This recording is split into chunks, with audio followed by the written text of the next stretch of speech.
You're listening to The Craft, a podcast for professional content creators who want to learn more about the people, process, and strategy behind the best content on the web. In each episode, we talk with writers, designers, and editors from the world's leading content teams and learn the secrets to their success. Let's jump in and get you inspired for your next story. Hello and welcome to this episode of The Craft, brought to you by Shorthand. I'm Dawn Murden, VP of Customer Success here at Shorthand, and I'm also joined by our co-host, Jay Miller, who is VP of Marketing at Shorthand. Hi, Jay. Hey, good morning, Don. How are you? Yeah, good, thank you. Very excited because today we have a very special guest with us, and it's Andrew Youngson. Hi, Andrew. Hey, how's it going? Good, lovely to have you here. Andrew is News and Campaigns Content Manager at Imperial College London. He's also a published author, and we'll dive into that a little bit later on too. Thank you so much for joining us today. I'm very excited to ask you some questions along with Jay. This is fantastic to be here. Seriously, I mean, in my little bedroom that's now a podcast studio, it's amazing what our home spaces have been turned into in the digital comms era of the pandemic. No, complete transition, right? Just like that.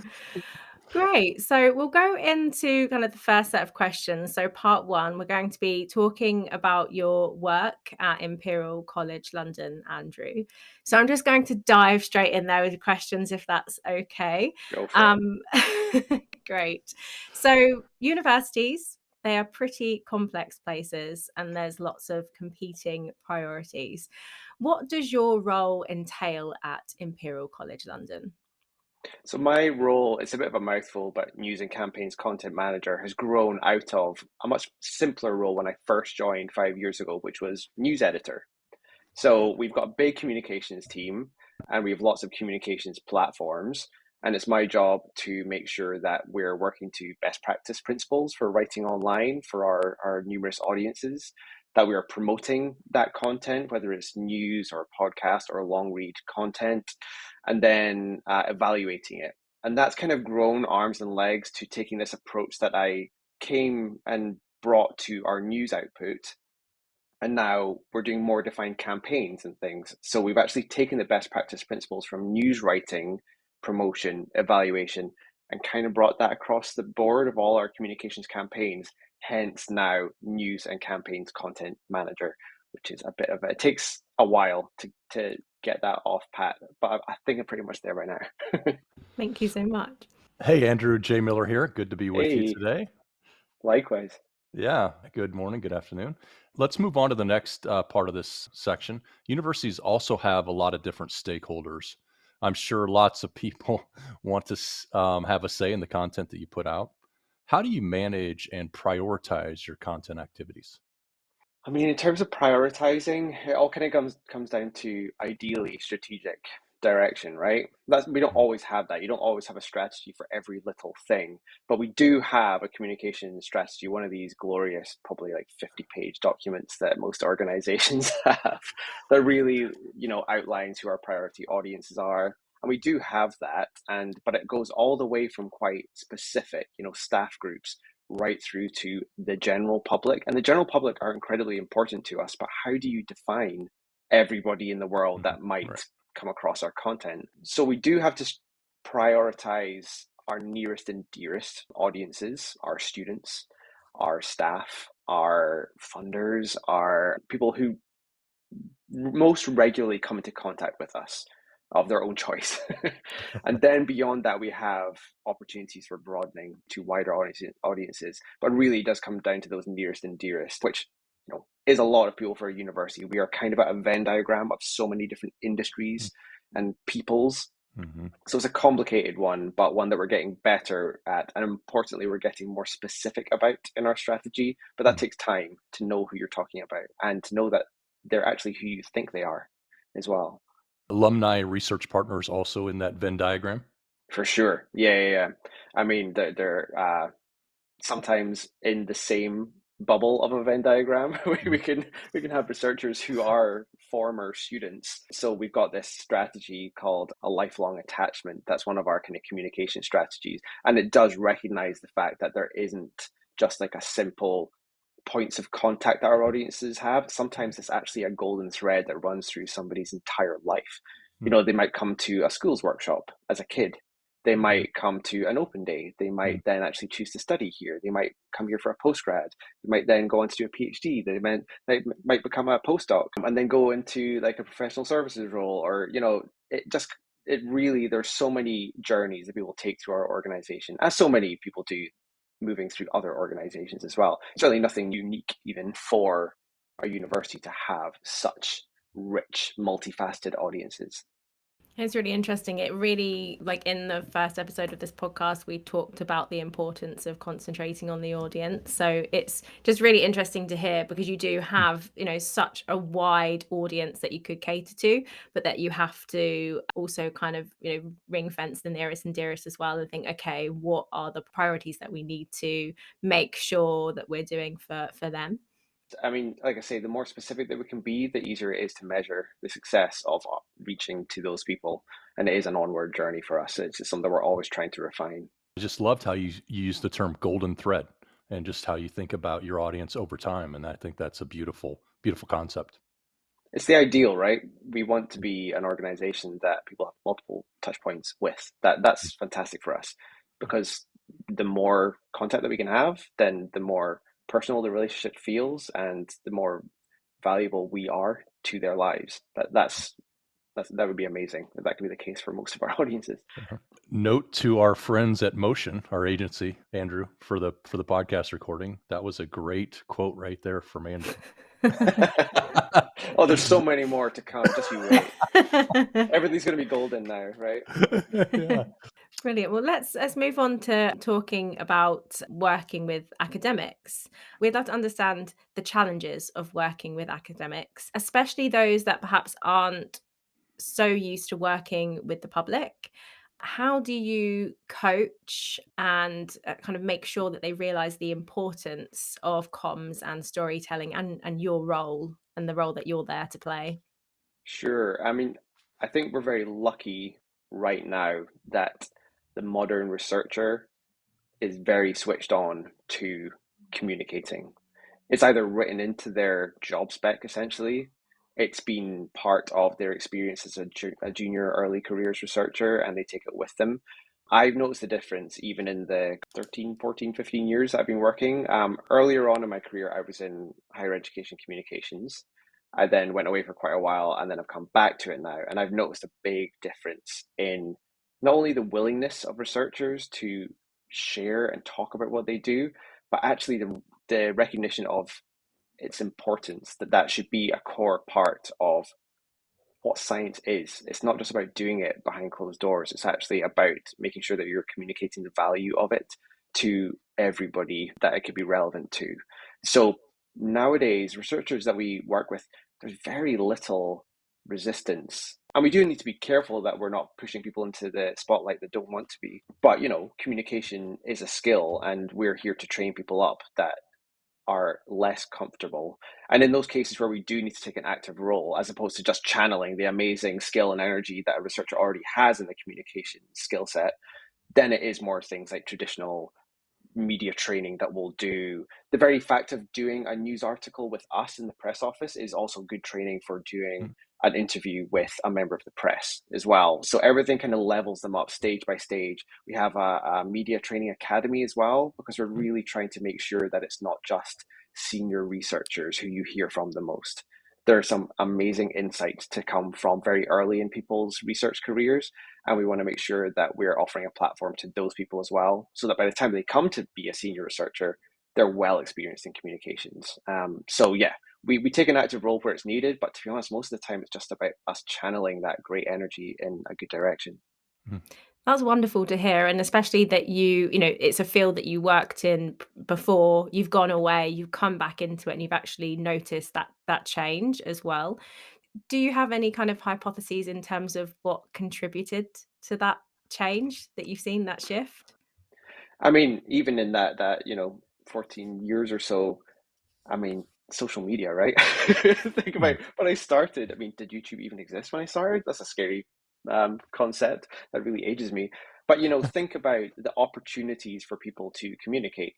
outside of their immediate sphere, they are like so many more opportunities now than there was even 15 years ago. So communication is really woven into people's experience as civilians and as professionals now, that it helps us a lot, because we walk into a room, an introductory conversation with the researcher, and they already are familiar with so many of the tools that are central to our toolkit, right? We don't really need to explain a huge amount to people. And if we do have to explain the specific things about a new tool that we're using, there's usually a very close example cipher that you can use to introduce them to the concept. So the fact that digital communications has flourished so much in that time frame really means that we're already pretty much on the same page. And look at right now, we've got a new channel. We're using a podcast today. So yet another vehicle for communications. I hate to tell you, but podcasts are not new. That's awesome. Is that a quote? From I don't know. Andrew, you mentioned in there that you guys offer a media training academy. Is that available externally outside the university? Not really. No, we it's primarily for us to foster that communication skill base within our staff. I mean, it's a defined, it's a known thing that early career researchers are often hidden in the lab. That's just an industry dynamic, right? And for us to make sure that we are fostering diverse voices, new voices, we have specifically created an internal training course that will allow us to reach out to these people and to get them comfortable with communication. And thankfully, our senior researchers who are heading up those labs are only too happy to let us do that. We were worried that there might be some pushback to say, like, well, my name's on this lab, so I should really be the person that voices everything about it. But we've not experienced that, thankfully. But we do have like all of our guidelines for staff on how to do good communications, whether it's like search engine optimization or how to even like make a podcast yourself. We make that publicly accessible. That's on the front end website. So actually it's kind of, our training materials are available, but this is specifically in-house. Excellent. That's a wonderful tool for your teams internally. Andrew, I think there's a perception out there that universities aren't always quick to change. Maybe that's a fair perception, maybe not. How hard is it to work at the forefront of digital communications on the web in institutions such as yours? I think it is fair that universities are quite slow to change. I think what we talked about before of universities being at such a complicated Venn diagram of industries, right? We're not just higher education institution. We're also a research institute. We are working with young people. We're working with members of the public. We have commercial contracts. Many other organizations are just one of these things or just a few of these things. So you can imagine what change involves for such a complex organization. So change can be slow. Thankfully, when it comes to digital communications themselves are very fast moving. So, and also many of them are cheap or free. So that helps with, in our sphere of influence in the communications division at Imperial, that we can experiment and move quicker than, say, us saying that we're choosing a tool that the entire college must use. So at least within our division, the communications division, we can be a lot more fast moving and evolving than, say, potentially like our IT team who have to choose and procure data solutions that they then need to roll out to the entire college community and infrastructure and ecosystem. That's a slower moving technological thing. But in terms of digital comms, we're pretty lucky that we can be fast moving by comparison. This is not to say like as fast moving as like Silicon Valley or something like that. We're not. We're always going to be that middle tier adoption area, I think. Excellent. That's good. A lesson for organizations to understand that there are opportunities to be in certain areas to be fast moving and to take advantage of those where they can. And digital communications maybe is one of those. A lot of university communications are similar to brand marketing, and it's difficult to quantify your impact. You touched on this a little bit earlier in terms of the impact that you make. How do you measure the success of your content and the campaigns that you run? And really, what is the most important key performance indicator or metric that you measure and track? Yeah, it's a really tricky one. We're in quite a strange situation at Imperial College London's communications division in that we are maybe like 45 strong in our number, which for a university press office is big, but that doesn't even include marketing. Our marketing function is done by a separate division, a separate team. And it is a smaller team than most universities. Other universities who are actively recruiting do have larger marketing teams. We're lucky in that we have very high levels of application numbers, but it means that we don't have as big a marketing function. And certainly in our case, we don't have marketing plugged into the communications team necessarily. That has changed in even the last 18 months. We're working a lot more closely with our marketing team. But something that we've noticed has been missing has been before maybe 18 months, 2 years ago, we're different now, but was really how do we measure success? And actually, what do we care about succeeding in? And how do we know that we're doing the right thing? So we've really had to change, and we're still in the process of changing our strategic approach of understanding what we're here to do and are we doing it right? And where we're at right now is nothing new. We're not reinventing the wheel, but it really is coming down to engagement, wherever we can gather that intel, whether statistically or through more qualitative measures. Mm-hmm. But then the even bigger leap from going, okay, we're measuring engagement, we now know what our benchmarks are, and we know that we're improving on them, or we know where the gaps are and which channels we need to do better on, things like that, what content flies off the shelves, those things like that. But the bigger gap is, what does engagement look like? But then what does actual enjoyment look like? Mm-hmm. Because sometimes you can have all the statistical hallmarks of enjoyment. So for example, one of our shorthand articles, we can see that there's great scroll depth, that there's great read time, that people are filling in the survey at the end, the pop-up survey, these kind of things. But how do we know that that definitely is a human being really engaging with what we're putting out there, and that they're taking away the core messages, or that they're getting real value out of it? And that's still a tricky thing to do. So as far as stats can take us, we really always need to be doing more with focus groups, with face-to-face interaction, with richer feedback, really in-depth surveys with open field responses, things like that. So yeah, it's a bit of a waffly answer, but I mean, engagement it will always be our KPI, right? That's going to be so much more important than any vanity stats of reach and impressions and page views and things like that. It has to come down to engagement, but beyond that, it has to be how do we know that we're reaching the right audience and they're actually enjoying and getting value out of it? Still a difficult thing. That was excellent, Andrew. Thank you so much. Dawn, before we move on to the next question, I just want to ask Andrew a quick follow-up on that one. You mentioned in there enjoyment. How do you think about measuring enjoyment? So let me ask you, is there a way that you can measure the enjoyment your audience is getting from the content that you're producing?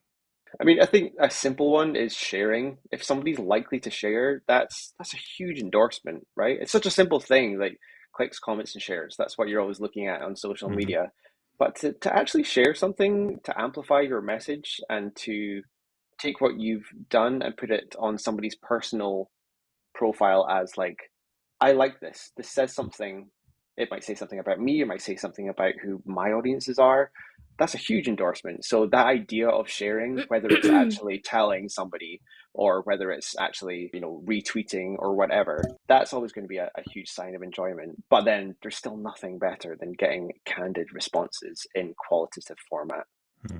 A focus group, a survey, something like that. And you can't believe everything that a friend tells you when they read something that you've written, because they're just being nice sometimes, right? Yeah. That's excellent. Thank you. One of the things that we've recently embarked on is just where we collect information in web forms is we've added a field, how did you hear about us? One of the things I think we could do going forward on our content is, where did you find this, or what drove you to this piece of content, or something like that, to give a more quality, to your point about focus groups and studies and shares and likes and that sort of thing, is just to get a better feel for the qualitative aspect of how somebody is about or reacting to the content that you're producing. For sure. Two responses I had to your answer there, Andrew, is just it's great. It goes back to something that we've spoken previously about, which is, again, that concentration on the audience, and also talking about how to establish an emotional connection with your audience as well. And I think, to your point, talking about kind of sharing and whether or not people are happy to, whether it's going on LinkedIn or Twitter or Facebook or whatever it may be, and kind of resharing that content, or even if it's sort of dark and it's overwhelming over WhatsApp, we can't see that, but we know that they are sharing that with, friends, colleagues, clients, whoever it might be that they're sharing that with. And that's a really great way of knowing that the audience really do love that piece of content, and that they want others to enjoy that as well. Also, I think it's fantastic that you're actually speaking to the audience. So there's some ways that you can do that, like you say, in terms of sort of filling out forms or polls or surveys at the end of content as well. But the focus groups is a really interesting point. Of course, you're sort of doing that from the perspective of being a university, and lots of other industries do that as well, though, and talk to their audience. Just a kind of opinion from yourself, though, do you think enough content creators are directly speaking to their audiences enough, or do you think there is perhaps a reliance on maybe too much on sort of the analytics side of things, and maybe not sort of going out there and actually speaking to your audience directly? Yeah, definitely. And I can comfortably say that because I don't think that we do it enough either. I think most people don't do it enough because it is seen as an added extra. It's a nice thing to have, but producing the content and getting out there is hard enough. So the idea of then doing this extra listening beyond what automated platforms you have that can feed you that quick reaction back is really difficult. And this is why many people outsource their research, the UX research, their market research. It's because it's a discipline in and of itself, and how to ask questions in a way that you're not completely coloring the response that you're going to get back. But I would like to do more. We do a lot of focus groups at the ideation phase of our content creation, which is great, but we don't do as much after the fact and go, okay, well, here's the content. What did you think of it? So ideally, it's bookending it as well as using the stats. But the stats are powerful. I don't want to underplay what stats tell us, but they give you a glimmer, they give you an insight, and it's up to you to find the opportunity and to convince your organization that it is a priority activity, to then take that glimmer and turn it into an actual full story, and to know what listening is. Listening isn't just filling in what you think are the gaps, but actually being open to genuine feedback, whether it's uncomfortable or not. Wow, that connects so much to something that we're currently doing internally at Shorthand as well. So we're thinking of doing things like customer advisory boards. We've recently, hired people into the field of research and UX kind of investigation design as well, to go into that a little bit more. So yeah, resonates so much. And to your point, yes, you need to do the day to day, but sort of doing that, it does take time, but you do need to kind of commit that time to do that as well, and really listen without any prejudice to what the audience are saying. Absolutely, 100%. Thank you so much for that. Moving on, I'd love to hear a little bit more about your journey to becoming a communications leader. Firstly, how did you get started in your career? Sort of what was the path, and did anyone help you along the way? And if so, kind of what did they do to help you? I'm just thinking of others that might be kind of, looking at the role that you're in now, thinking I'm really interested in getting into that role. Kind of how do I get there? Well, please, if I could put a message out, is please, can more people create this role? I'd never seen this role that I have in my industry before. And so when I saw it, I could not believe it, because it really stitched together so many parts of my experience. But I don't see many opportunities out there, which is why I'm lucky to be in a place that allows me to develop my role, make it more interesting to myself. But I don't want to be that guy that sat in the role for 20 years and been like trying to bat away anybody else that wants to have a go at the role. But it was unbelievable when I saw the role, because it brought in so many bits that I had done previously, because I had a very patchwork quilt career up to this point, which I'm really thankful for. But I did a undergrad in sociology, and then did a postgrad in communication, because I felt I should do something more vocational, because I didn't want to be a researcher in sociology. And I ended up falling into a job in commercial radio, which is really odd, but it was fantastic training, script writing, organizing broadcasts, things like that. But I knew that it wasn't something I wanted to stay in necessarily, so I sought PR opportunities, and I went to agency PR. Then I went from agency PR into my first role in higher education press office work, as kind of general press officer role. And that, I really, really enjoyed that. I was not long past watching the whole of the West Wing, and I just wanted to change the world through press releases and communication. And I felt like university comms was like a safer one than government comms to do that. But I realized pretty early on that I had done this all wrong and that really I wanted to be a journalist. And that was tricky to have gone through, a good, 6, 7 years of communications work to then realize, I should have been a journalist and really I should have done that first. And so I was brave and I was lucky enough to be in a financially stable enough position to take the £12,000 cut to become a journalist. And this is I was still early career comms, so I wasn't, making loads of money, but I was lucky enough to just do it. And I did a bit of a work experience in a local newspaper up in Aberdeen and then convinced them to take me on. And so then I was a newspaper journalist for 3 years, which was the most exciting moment and terrifying moment of my life. I loved it and loathed it in equal measure. It was such a baptism of fire. But then I wanted to move and I moved down to London and I was like, I can't live in London on that wage. So I thought, well, how do I bring what I've learned into something that I love? And I really enjoyed higher education comms. So I went back to that, but with this new journalism mindset, and worked for a time at Birkbeck, University of London. And then I saw this job at Imperial 5 years ago, and it was, come to Imperial. We want somebody that's got journalism background, a journalism sensibility, but that can apply it to a higher education setting. And I couldn't believe that existed. And thankfully, it was the easiest interview in the world because I just had so much passion for it and thankfully had lots of good experience to talk about. And then even in the 5 years I've been here, the role has really changed and grown and brought me into learning new things about evaluation. Who knew that I cared about stats so much? I was rubbish at maths at school. I was so bad at it. I was in the lowest set of the lowest set. I did the International Baccalaureate, which means that you have to do maths all the way through to the end of secondary school. I could have cried when I realized that. But evaluation, while it's statistical, it's actually not like arithmetic based. It's beautiful. I absolutely love doing evaluation. And I never would have thought about that before I came into this role. So yeah, that's my kind of weird, hopping job path that I've taken to get to this stage. Yeah. Andrew, if I may, can I ask a follow-on question? You mentioned in there that even in the last 5 years, the role has changed tremendously. Can you talk a little bit about how the role has evolved since you've been there? Yeah, definitely. So I came on and it was primarily to be this news editor role, right? Where I was going to be the product owner of the news site, essentially. So make sure that people are trained up on how to create news content, that I was feeding back to the development team for any bug fixes or new functionality plugins were to be done, as well as just monitoring the quality of content going out on the news site. But very quickly, as soon as I joined, they brought in social media into part of the role. So not just help people create the content, but also help promote the content. So that was a big thing for me. I had some social media experience beforehand, but this really was something that I needed to properly get to grips with when I joined here. So that was the first big step.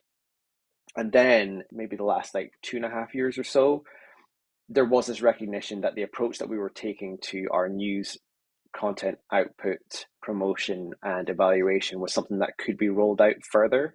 And since I've been here, the communications division has grown quite considerably as well, with new teams in some cases, but certainly more people and more campaigns. And so we've started to roll that idea, that sensibility across our other campaigns, such as our equality, diversity, and inclusion campaigns, where we celebrate our community throughout the year, various things that we do, such as this campaign called Shifting the Lens. We create this content that's really rich profile pieces that we create on Shorthand, and it's multimedia. So we have video, beautiful original photography, but to put all that work into creating all this content, we want to make sure that we're coming to it with a campaign sensibility.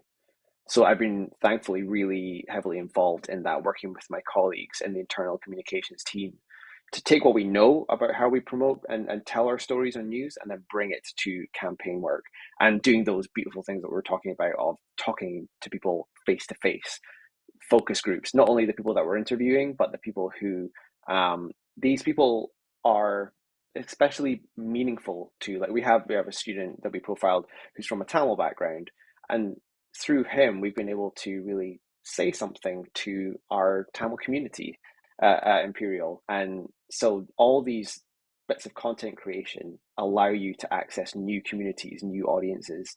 So yeah, I'd say that's the way that my role has really started to morph to a point where I feel a little bit difficult in knowing where the boundary is. Not in a bad way, but it just has, my role has become a plug into the entire division now. That was amazing. Like that was, I couldn't keep up with the. I was trying to take notes. Like at this second he said this, and at this second he said this. There were like 3 or 4 good nuggets in there at least. So yeah, that was excellent. Thank you, Andrew. Lots of good stuff for folks to digest there. Wonderful. Okay. That was awesome, Andrew. Thank you for sharing a bit of your journey and the path that you've taken to being a professional communicator. Let's wrap this up with what lessons or learnings would you pass on to others in their early professional communications journey?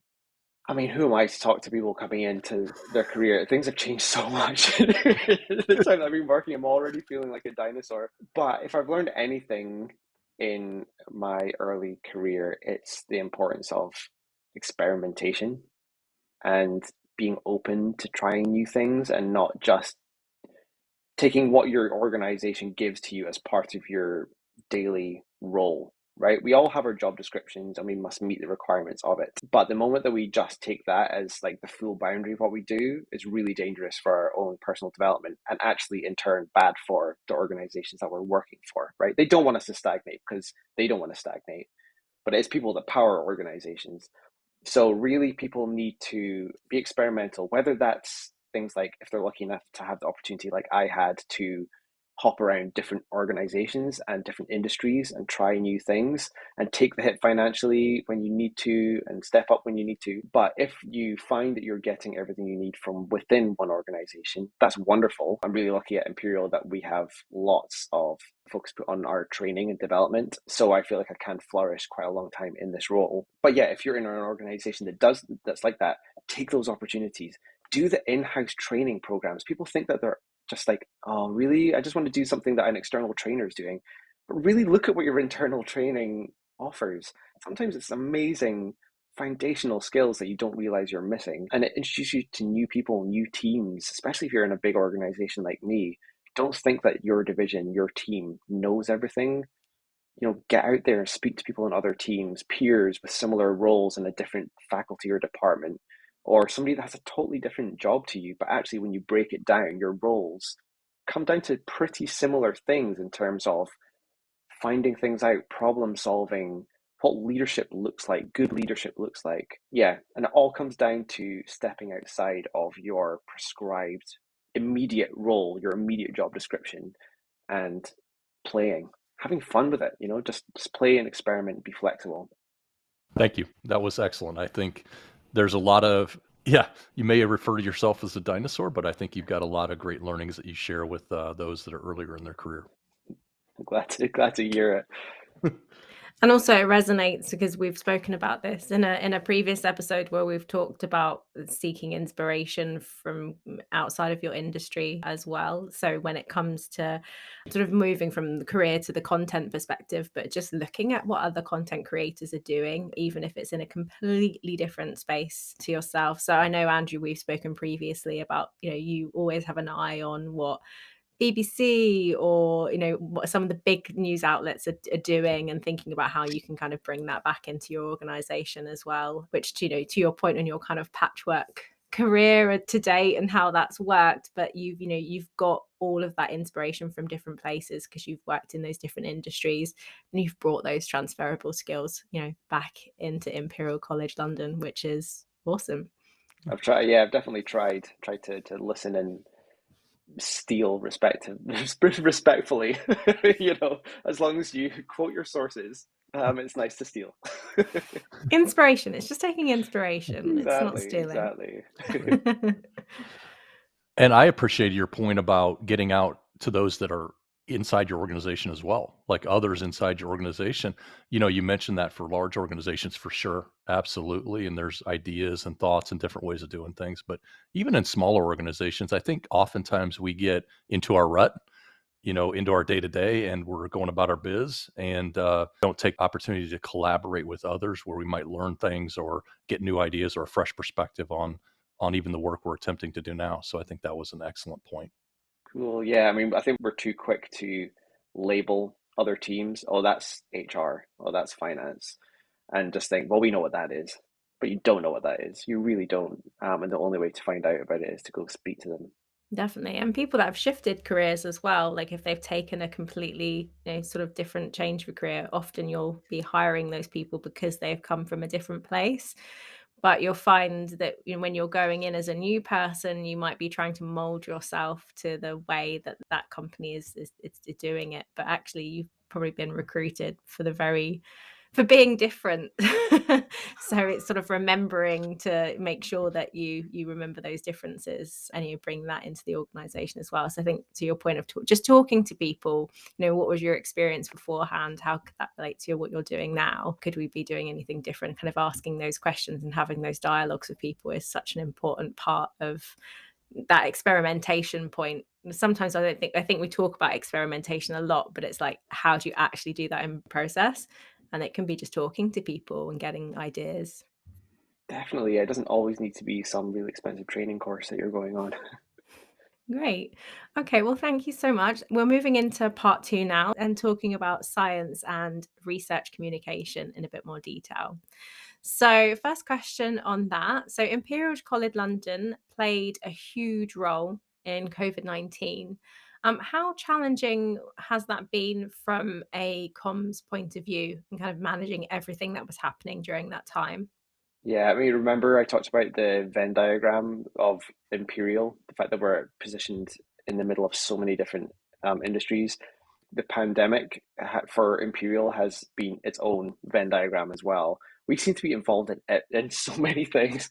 Like, I'm one of the team that is our on call for social media monitoring, right? Mm. So that means that we're always having to see what the conversation is about our organization out there.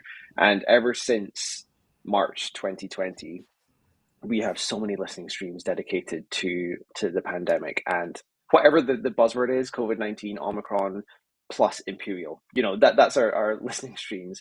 And it's just been an absolute tidal wave of conversation. And we're all trained communications professionals in our team, and we know that the right principles about communication being two-way and the importance of listening to your audiences, but this has been a really big training opportunity for us in terms of understanding where we belong in such a big conversation, comms wise. We can't physically respond to everything that people are saying about us, nor should we. And that latter part has been a real learning curve for us, is knowing when a conversation is happening and it's people's freedom of speech and they're doing their thing.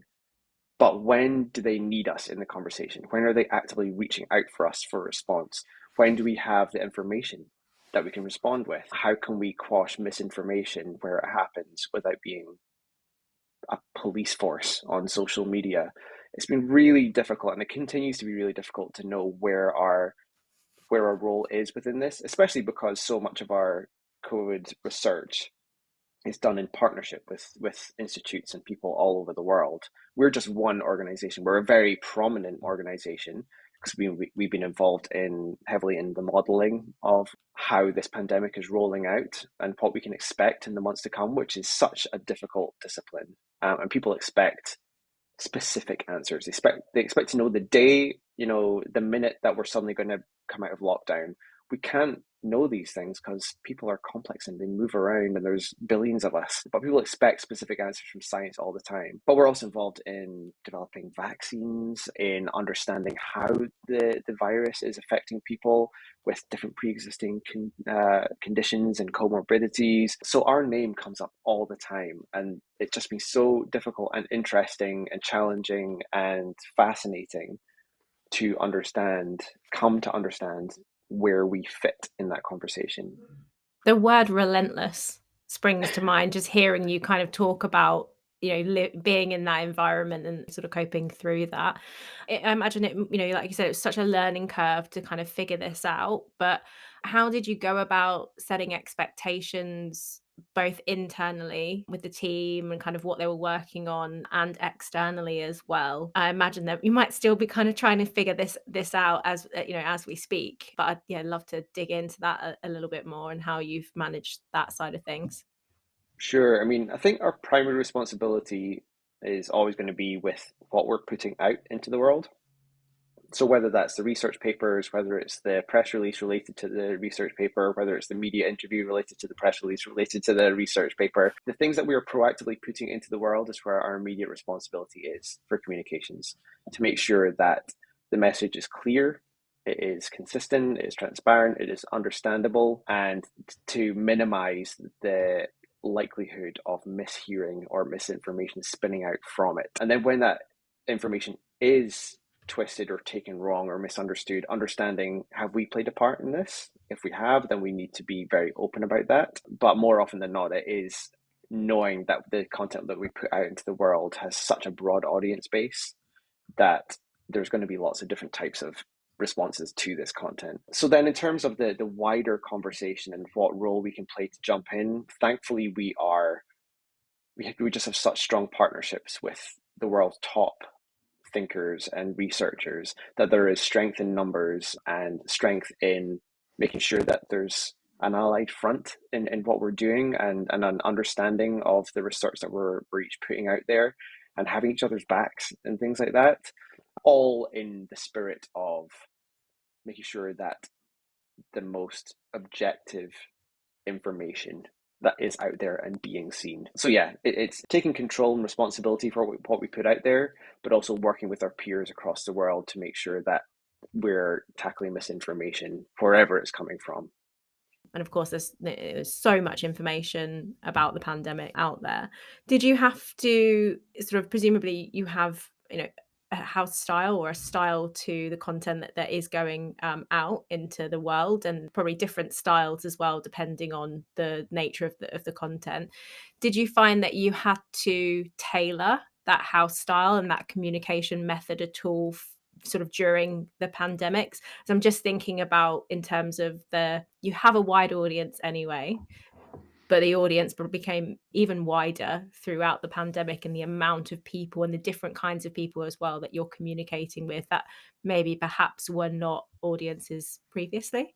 Yeah, I mean, all of our platforms, news site, college website, podcast, everything. I mean, we did a big year-end 2020 report just to show just how much more our name was out there, and every platform, no matter what the communications platform was, essentially doubled, if not more, in terms of its audience. And what's been interesting is that we're now, deeply into the pandemic, hopefully heading much to more like normal existence again, whatever normal is. But we're actually keeping a good number of that audience as well. We've not gone back to just where we were. We've kept, in some cases, like up to half of that new audience profile, carrying them with us, because we are now, thankfully, known as a reliable source of information in this very confusing time.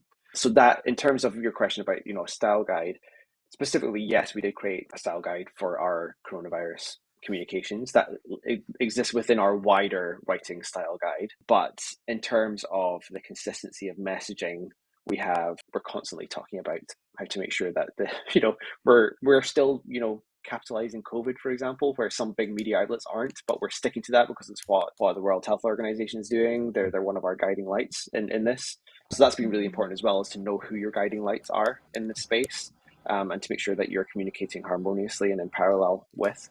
But yeah, it's a tricky one. But the more that we can, especially in the case of misinformation, the more transparent and the more consistent that you can be, the better. Like we've been, most of our big announcements that we've been doing in this space, whether it's like community testing programs or, new research about understanding what the virus does to our bodies, we've worked with the Science Media Centre in London, which is an independent organisation which essentially does this. It makes sure that science is heard in its most objective format, and it gives journalists the chance to speak to panels of experts and not just the PR people that you're putting for. They'll put together a panel, an objective panel of people to sit alongside you when you're talking about your research, and they have press conferences, especially on matters that are likely to lead towards misinformation. So thankfully, working with people like the Science Media Centre has been absolutely vital for us putting the right message out there. Absolutely. It sounds like, sort of using that word again, relentless. It sounds like it has been indeed that. And I imagine it's been quite hard for you and, the whole team to kind of navigate through this, but it also sounds like there's been a real opportunity there in terms of sort of thinking about the way that you're communicating and the role that the university plays in terms of making sure that we are living in a more informed, engaged world as well. And it really leads on nicely, I think, to this question in terms of sort of what role do you see, comms professionals in higher education playing in terms of the rise of misinformation on the web? So that word kind of was coming up a few times in your answer there. So I'd love to dig into that a little bit further. Yeah, I mean, it's a vital role that we play because we do have to take such top responsibility for what we're putting out into the world, whether it's the vaccines that our team are working with the Oxford people on, or the information that we're putting out there. It's often about being very clear about limitations. Just as any research paper needs to talk about the cohort size of the study participants. This was actually 50 participants as opposed to like this study over here, which was 1.5 million participants. It's about really putting that information to the fore and making sure that people understand just how far they can take the findings of a piece of research. That research paper mentality also pervades everything that we do with our communications, by making sure that we don't overinflate what we're saying, and that limitations of a study and how far you can run with this idea and this evidence is so important for us to get that into the top section of a news article, for example, but also to always caution, okay, it's great we found out that having the common cold brings potentially some level of immunity towards the worst effects of Omicron. That does not in any way mean that you shouldn't get vaccinated. Things like that. It's understanding at each point of your communications process where misunderstanding and misinformation might creep in. So knowing how something's going to be perceived is such a vital part of our role for handling misinformation, and then working those things into the communications that you're doing so that you're heading them off at the pass, and that we're always learning how best to do that, and it just makes us better communications professionals to always be thinking about what the audience reaction will be, or the audience understanding will be, and therefore are we communicating well, knowing that it's real people that are taking this information on. We're not communication as one institute to like government. We're not just communicating to other people who have multiple PhDs. We're talking to people like me, like anybody that this information is valuable to. So we need to communicate in a way that is understandable, which is vital for me. Like I don't have a science background. I've got a social sciences background, but I don't have a hard science background. So it's a gift that I'm so ignorant when it comes to these things. I'm just like, if I don't understand it, then nobody's going to understand it. So please speak to me on my level, and then we'll take it from there. Yeah, it's thinking about that, how sort of like you say, looking into the crystal ball and thinking, okay, how is this information going to be consumed? Of course, you have a great amount of control over the content that you're kind of putting out there, but of course, the content that you're putting out there is then getting picked up by news outlets as well. Has sort of the partnerships that you have with media outlets changed at all during the pandemic? I don't think they've changed. I think what we've seen in the pandemic is a heightened version of all aspects of life. It's a real boiling down of our social lives. It's a real kind of magnifying lens focus on what we do, what we're here for, the strategic direction that we're taking.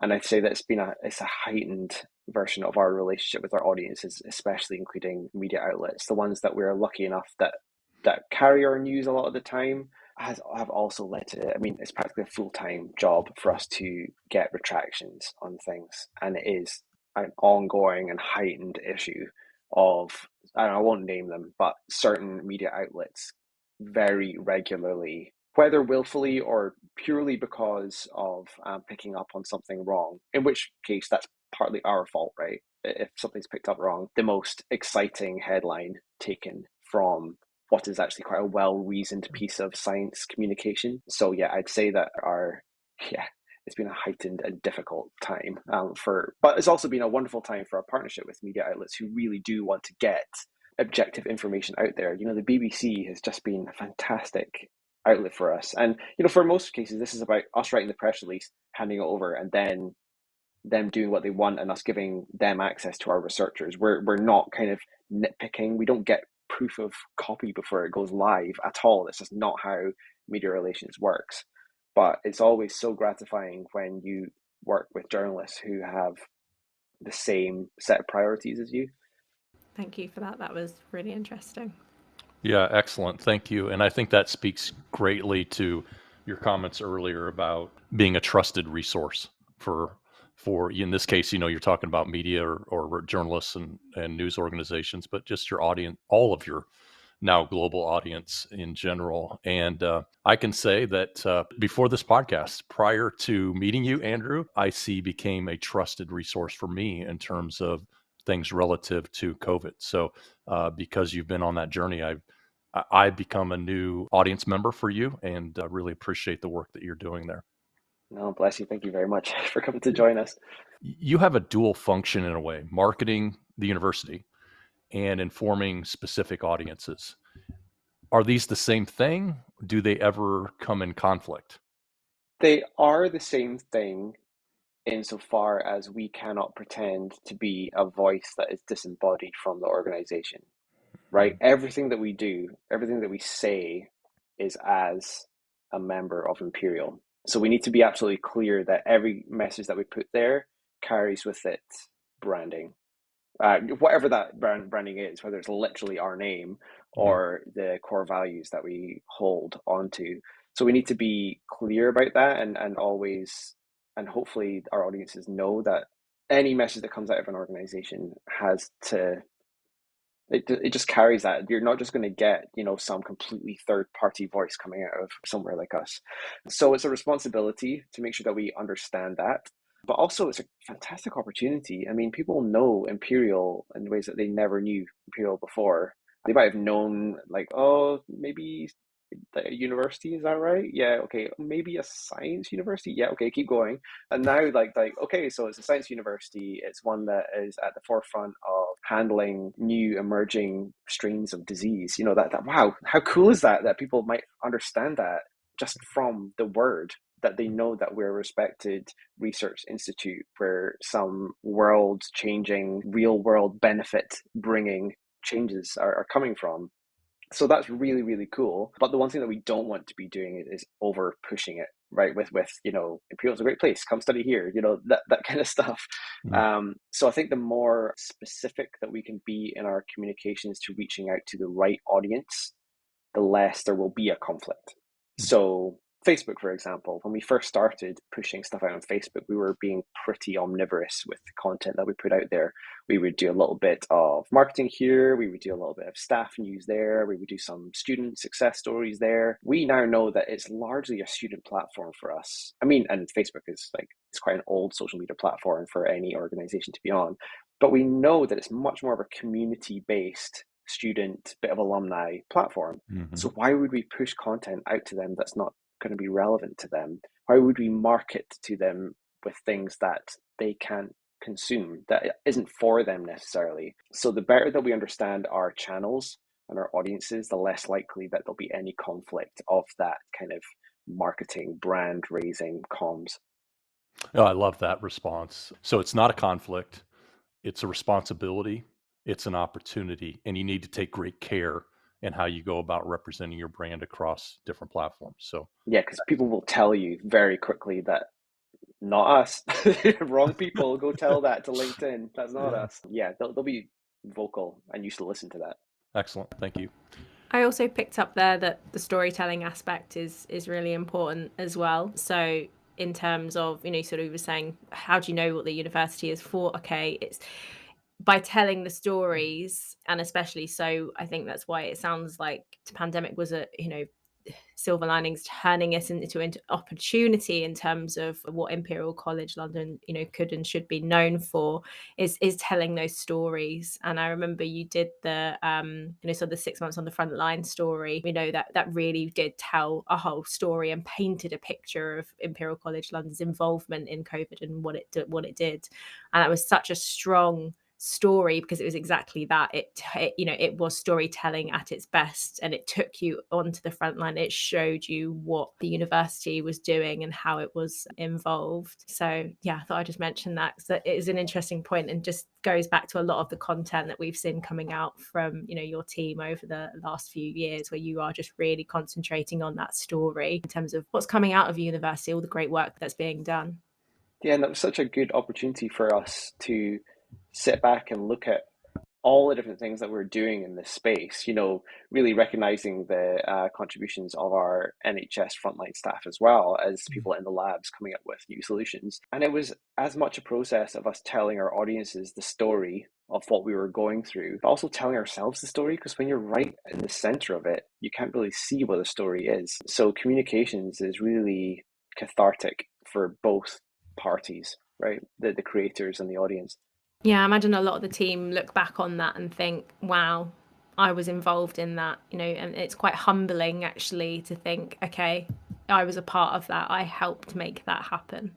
Yeah, and that's the case for everybody. Even just like, wow, I got through it, I managed to find a way to deal with a much smaller social experience in my life. That's an accomplishment in itself. And then when you start adding on things like, yeah, I worked overtime, I made a real difference. These are big, big things for people to recognize now, and not in 20 years' time when it's too late to realize and recycle that energy back into yourself and go, actually, I do see the feedback loop and I do understand what I'm doing and what my purpose is. So it's important that you give people these opportunities to see, to hold a mirror up to them now, because they need that energy now. They don't need it in 20 years to look back nostalgically. They need it now to get through tomorrow. Yeah. Andrew, as we wrap up this section on science and research communication, one last question. Researchers often have a hard time switching gears between specific research projects that they're working on and then public discourse. Have you seen researchers become more interested in joining the public debate? Yeah. Literally everybody has access to the world now through their smartphone. So for good or bad, researchers are right there jumping onto public debate, and it's fantastic, right? We don't want all core messages to come out just from Imperial College London Communications Division. That's a pretty cold voice for people to read, right? They want to hear from the researcher, they want to hear from the modeler. But if they're going to do that, it can be quite a scary world for them to suddenly jump into, to step out of the lab and onto the podium, right? That's a big leap for people that they can be very unprepared for. And it's our role to make sure that people have opportunity to do that. I want to join Twitter. How do I do that? Okay, let's have, a 2-hour workshop with you to talk about how to do this and how to get all your ducks in a row to then launch a Twitter account or something like that, But it's also, in many cases, not all cases, but in many cases, we have a duty of care, because what can come from a single tweet can be really scary. How do we protect our researchers from trolls? How do we make sure that they're prepared for that eventuality so that it doesn't completely blindside them as well? What's an acceptable amount of negative response to what you're putting out into the world? You can't respond to everybody, nor should you. So how do you endure that, and how do you navigate that noise? Or how do you sift through the noise to respond to the people that really want to hear from you and don't just want to tell you what they think you've said? So we have a role and responsibility to create opportunities, offer a platform, provide training and confidence building. But we also have a duty of care to protect wherever we can within the bounds of academic freedom and freedom of speech. There's certain areas that we just can't go beyond, that really we can only hold our researchers' hands so far, and then they need to walk into the light themselves. But we have to be there as much as we can be legitimately to support them through, because it's a whole new world for them to suddenly step into a very public facing, public discourse centered position. when they've potentially been in quite a small academic, peer-reviewed, no less challenging, but challenging different ways world. Yeah, support them along that journey from the lab to the podium. Well said. Yeah. Fantastic. So we'll move into the third and final section then, which is talking a little bit about you, Andrew, and your creative writing. So a bit of an open question. Firstly, can you tell us a little bit about the book that you've written? Boy, can I. How many numbers can you shift? No, yeah. So this is I've always written. I wrote a lot as a kid. I was a features writer for a newspaper for 3 years, and then I write now in my role. But creative writing purely for myself has been something that I've been chipping away at for a good 3-4 years, initially in the form of my first book, The Memory Project. It's a queer sci-fi speculative fiction, more based in what could be very much today's world, all but for one change, which is that there are these people who are very rare, but they are able to read the memories of other people. They're called weavers in my book. And so the idea was that it's kind of a thriller, a mystery based around a central character who is one of these fantastical people who's able to read the memories of others. But then what happens if you can do that? The trauma that you take on from other people's memories, as well as the insights that you gain from them, what do you do with the weight of that? And in some people's cases, which I hope will be understandable, some people buckle under that pressure. In the case of the central character, who has whole chunks of his childhood missing from his memory, and then suddenly all at once a voice from the past comes to him from his memory, and he seems to have forgotten an entire person, and she doesn't seem to exist anymore. And who is she? So it leads him on a journey from London to Bangkok, and he has to meet up with his old friends, and together they have to find out what happened and realize that there's potentially a very dark pact that they made that resulted in the loss of this person. So finding out things about himself and about what they did that might not be very comfortable to deal with. So it's an idea, an exploration of memory, what it means to be a human being, what we could do if we could actually experience the pain and beauty of other people in such a direct way. And it draws on bits and pieces of my life. Like I went to school in Thailand, so it allowed me to write about my home away from home, Bangkok, which I love so dearly and is not written about nearly enough in fiction. So yeah, that's kind of a bit of a jumbled. Do you think I'd be better at it by now? Because it's been a year since the book published. But the elevator pitch is always difficult. No, it sounds amazing. I always see myself as an empath as well, so I feel like I will read that and probably be very teary all the way through. It sounds amazing though, so we'll definitely drop a link to the book in the podcast notes as well, so that Thank you so if much. anyone would like to give it a read, that they can. I like it. I think it's a good one, and I'm totally objective in that opinion.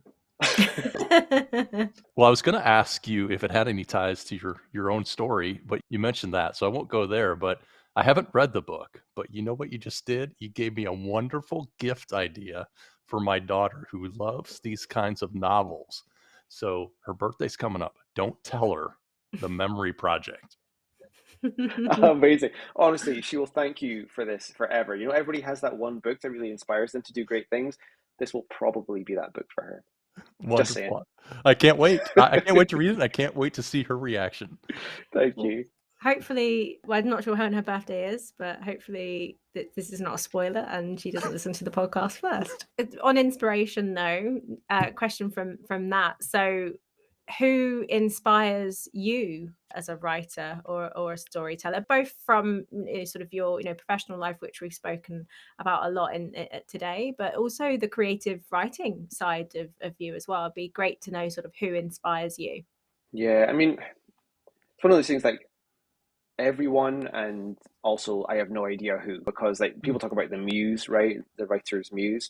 And the muse is just like probably an absolute mishmash of everybody that you've ever been impressed by or come into contact with, who you think, wow, they wrote a really amazing sentence there. How can I do something similar? Or I really see what they did there, and I'd love to learn how to reverse engineer that for myself. So on that side of things, my muse is everybody that I've been impressed by, peers, colleagues who do amazing things that I get an opportunity to say, how did you do that? Or how was that difficult to do? Can you tell me about the process? way back to probably teachers and parents, as well as favorite authors. All these people mishmash together. And I really think that the things that I've learned in a professional sphere have definitely led into the creative writing sphere as well for me. Because storytelling is just so ubiquitous now. We're at such a sweet spot in storytelling now. There's just so many ways for people to tell their truth or to tell their untruth in exciting ways, as is the case with creative writing, that it means that your inspiration can come from so many different directions and in so many different formats, right? Podcast is a big one for me, and everybody, it's just so pervasive. You can sit and listen and work on something else, but have a podcast listening to you, and all these things feed into your imagination and your inspiration. No, absolutely well said.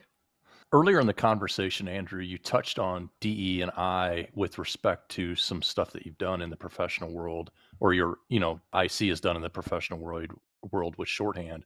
How important is diversity and inclusion in your creative writing?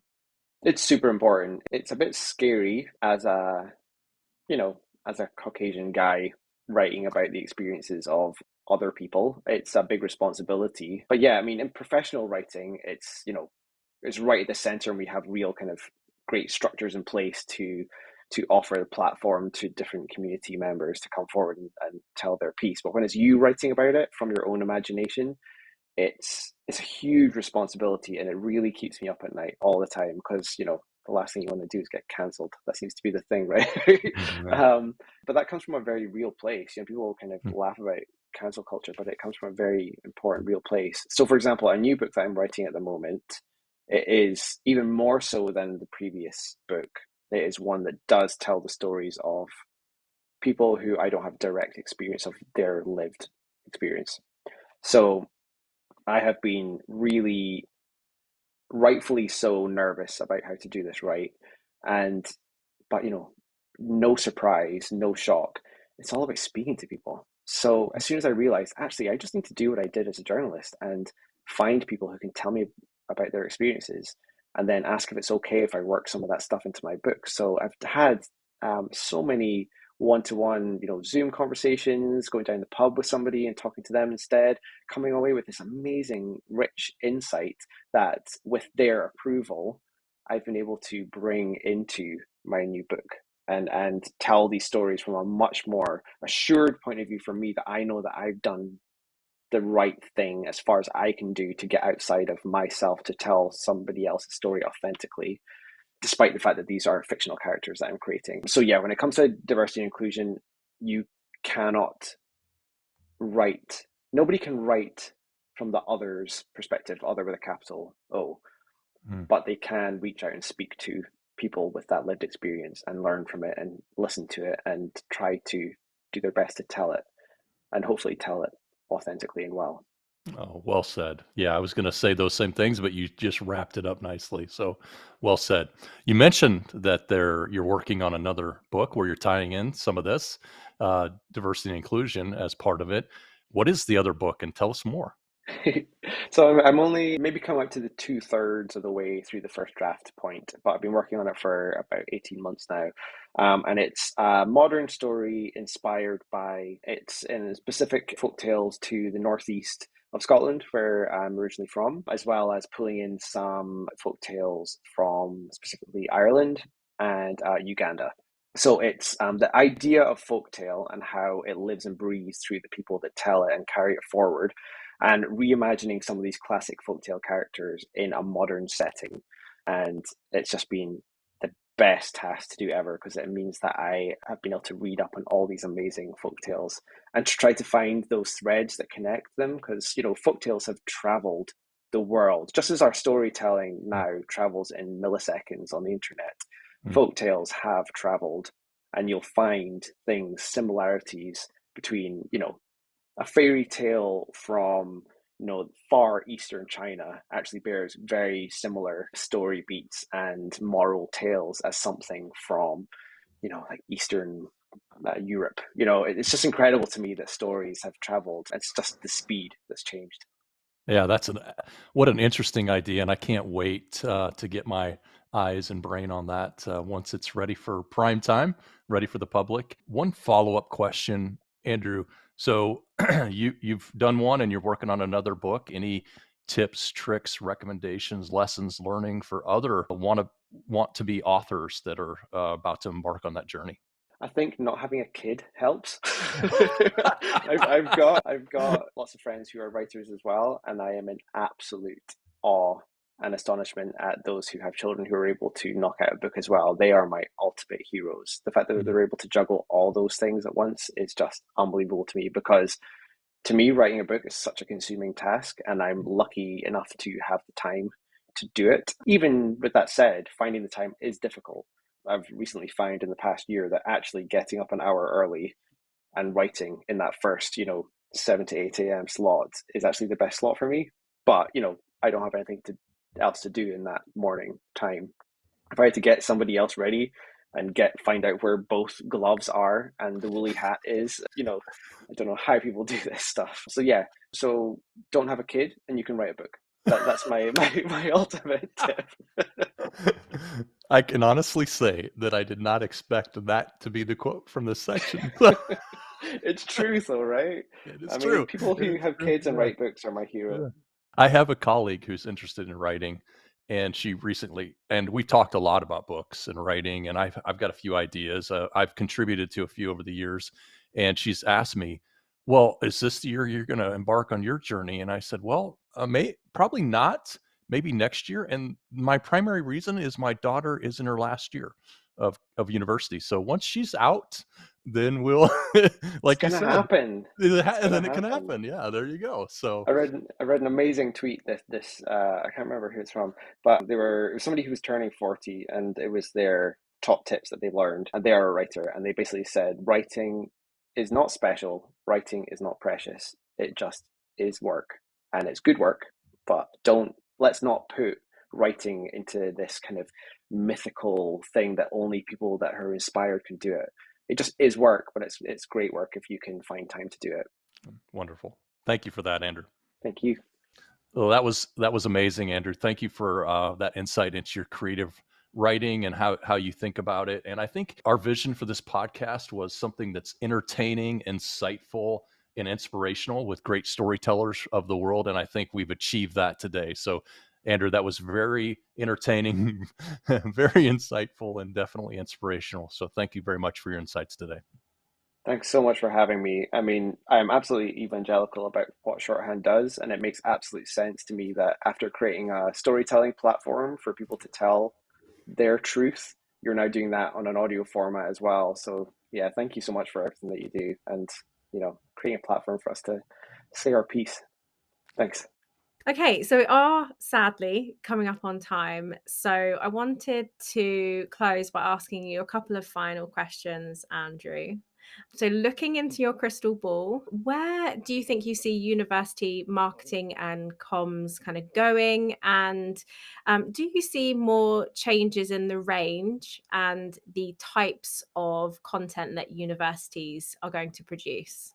It's nothing new, but it's definitely something that, at least with us at Imperial, that we're really knuckling down on, which is getting out of the way. It's offering our platforms to people to tell their stories themselves.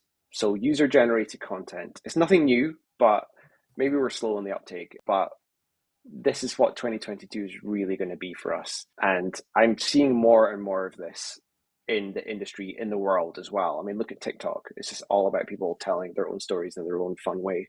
So I think that that's a real direction that we're going to continue to go in, is offering people platforms to tell their stories. Obviously, they can't just tell everything that they want, but whether that's our podcast channel, whether that's our long form content, our Twitter Spaces event, getting their voices on there, it's all about us trying to slightly get out of the way and foster a conversation, but not necessarily be the only voice in the mix. That's really important to us, and I definitely see that as an underlying theme across the board.